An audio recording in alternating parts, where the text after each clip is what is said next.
Yo, what's up mga tol, mga vegan? Medyo level up tayo ngayon. Yung tokwa, ginawa nating tofu. Medyo iba-blanch muna natin yung tofu natin. Kailangan yung tubig natin hindi nakulo, no? Tamang blanch lang talaga for 5 minutes. Habang nakasalang yung tokwa, i-ready natin yung breading. Harina, paminta, asin, konting 5 spice at curry powder. Okay na ang ating tofu. Gayatin natin into cubes. Then, after natin magayat into cubes, kailangan natin siyang i-breading. Yan, ganun-ganun lang. Iko-cover mo lang lahat ng sides niya. Boom! Diretso naman tayo sa frying section natin. Isa-isa nating ihuhulog. Semi-deep fry. Baka sabihin nyo naman, sa Toltagi, wala nang ibang alam lutuin kundi tokwa. Ay, bahite ay. O, pinuhin, sibuyas, bawang, sili, at saka are. Pang-garnish yan mamaya, spring onion. Diretso tayo sa sauce, dato puti toyo, mamasitas na oyster sauce, white sugar ni sis, hindi kay Brad ha? Okay. 1 teaspoon ng cornstarch. Nilagyan ko ng konting tubig, tapos pigaan natin ng 2 kalamansi.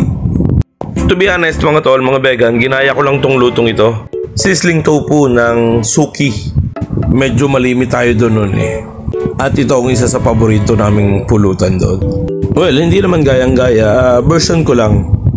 At syempre, pang dinner lang naman namin to. Hindi ko na to para i-sizzling plate pa, no? Balik tayo sa niluluto natin. Igisa yung sibuyas bawang, tapos lagay natin yung ground pork. Gisa lang natin mabuti over medium heat.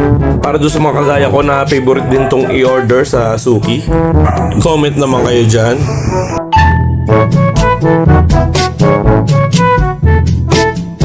Anyway, kalalagay lang natin yung pork cubes, no? Tapos isusunod na natin tong mixture ng sauce natin.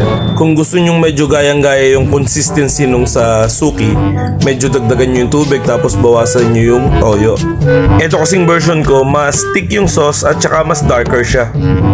Gunggong! Ito na, dito na tayo sa part na itotoss na natin yung ating tofu. Medyo i-cover lang natin lahat ng sides ng ating mga tofu.